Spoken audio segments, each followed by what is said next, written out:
ورنہ ہارون تو مجھ سے جھوٹ نہیں بولتے۔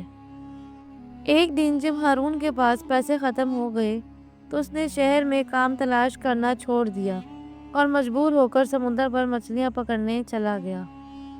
لہریں ہارون کی کشتی سے ٹکرا رہی تھیں۔ انہی لہروں میں ہارون کو سنہری آنکھوں والی 4 چھوٹی مچھلیاں نظر آئیں۔ ہارون کشتی سے کھڑا ہو گیا اور فوراً بولا، واہ، یہ تو وہی مچھلیاں ہیں جن کی میں نے جان بچائی تھی۔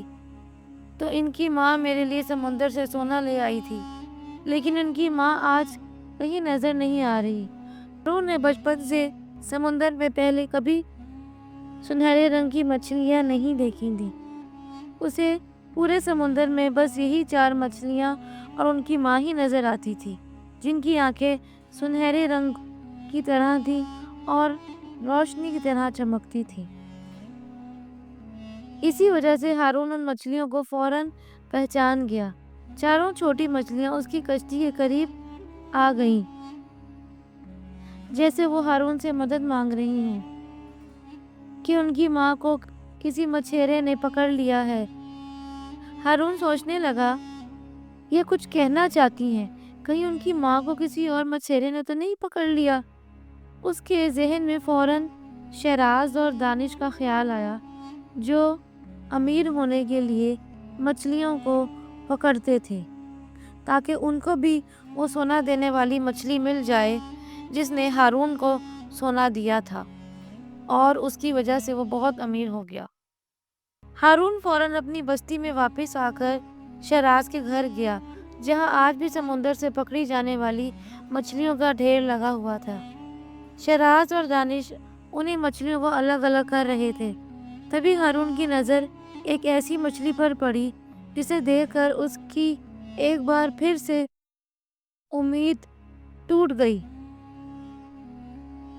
ان مچھلیوں میں سے ایک سنہری آنکھوں والی بڑی مچھلی نظر آئی، اور یہ وہی مچھلی تھی جو اسے سمندر سے سونا لا کر دیتی تھی۔ شہراز کی نظر ہارون پر پڑی تو بولا، کیا دیکھ رہے ہو؟ پہلے کبھی مچھلیاں نہیں دیکھیں کیا؟ ہارون نے شہراز کو نہیں بلکہ دانش کو جواب دیتے ہوئے کہا، دانش، میں نے تمہیں اپنا راز بتا کر غلطی کی تھی۔ تم نے میری پیٹھ میں ہی چھرا گھونپ دیا۔ تم نے تو وہی مچھلی پکڑ لی اور اسے مار دیا جو مجھے سمندر سے سونا لا کر دیتی تھی۔ شہراز اور دانش فوراً ایک ساتھ بولے، کون سی مچھلی؟ اس کے بعد وہ پاگلوں کی طرح اپنی مچھلیوں کی طرف دیکھنے لگے۔ ہارون بولا، وہ سنہری آنکھوں والی مچھلی، وہ میری زندگی بدل دینے کی آخری امید تھی۔ تم دونوں نے مجھ سے وہ آخری امید بھی چھین لی۔ شہراز نے فوراً سنہری آنکھوں والی مچھلی اٹھائی اور اسے کاٹ ڈالا۔ اندر سے کوئی سونا نہیں نکلا تو بولا، جھوٹے انسان ہارون، اس میں تو کوئی سونا نہیں نکلا۔ ہارون نے اپنے گھر کی طرف جاتے ہوئے کہا، تم دونوں بے وقوف ہو، سونا اس مچھلی کے اندر نہیں تھا، بلکہ یہ مچھلی مجھے سمندر سے سونا لا کر دیتی تھی۔ شہراز نے کٹی ہوئی سنہری مچھلی کو دیکھ کر ہارون سے کہا، جاؤ، اب اسے جا کر پکا کر کھا لو۔ تمہاری وجہ سے ہمارے کئی مہینے سمندر پر ہی اس مچھلی کو ڈھونڈنے میں ہی ضائع ہو گئے۔ ہارون گھر پہنچا تو سارا نے ہمت کر کے وہ سوال پوچھ ہی لیا جو وہ روز پوچھنا چاہتی تھی، ہارون، کیا آپ کی زندگی میں مجھ سے پہلے بھی کوئی لڑکی تھی؟ ہارون گھبراتے ہوئے بولا، سارا، یہ کیا سوال ہے؟ سارا نے پھر یہی سوال پوچھا تو ہارون نے پھر جھوٹ بولا، تم ہی وہ پہلی اور آخری لڑکی ہو جو میری زندگی میں آئی ہو۔ پھر آج یہ باتیں کیوں پوچھ رہی ہو؟ مجھے پتا تھا وہ لڑکی ہارون کے بارے میں جھوٹ بول رہی تھی۔ اب سارا کے دل میں ہارون کے بارے میں جو غلط فہمی تھی وہ دور ہو گئی تھی، لیکن ہارون کہاں جانتا تھا جلدی اس کا راز بھی کھلنے والا ہے۔ کچھ مہینوں کے بعد حالات بہت خراب ہو گئے۔ پھر سے مچھلیاں ہارون کے جال میں آنا بند ہو گئیں، اور اس کے ساتھ ہی اب وہ رات آ گئی جب گھر میں کھانے کے لیے کچھ بھی نہ تھا۔ ہارون تو ایسی راتوں کا عادی تھا، لیکن زارا کی زندگی میں ایسا پہلی بار ہوا تھا